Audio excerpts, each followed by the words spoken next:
Your new Zoe is fitted with automatic air conditioning for optimal comfort. In automatic mode, the system is able to control the air temperature, ventilation speed, and air distribution and recirculation in the passenger compartment. Press this button to activate it. The built-in auto indicator light comes on.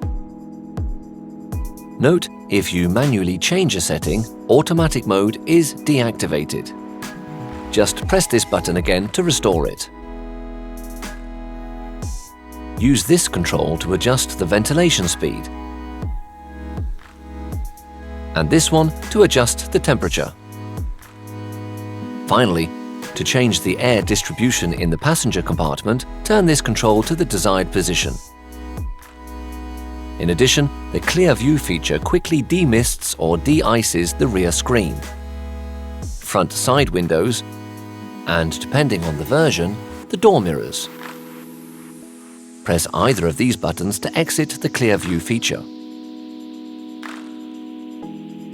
This button activates the rear screen de-icing feature. To avoid introducing polluted air into the passenger compartment, for example in traffic jams, your new Zoe automatically activates the air recirculation function depending on exterior air quality. The ventilation then operates with a closed circuit. You can, of course, manually activate this feature whenever you want by pressing this button. The built-in indicator light comes on to confirm the activation. Note, prolonged use of this feature may cause misting. It is advisable to return to automatic mode as soon as the recirculation of air is no longer necessary. To stop the whole air conditioning system, set this control to off. Note, Eco mode may limit the effectiveness of the air conditioning in order to reduce power consumption.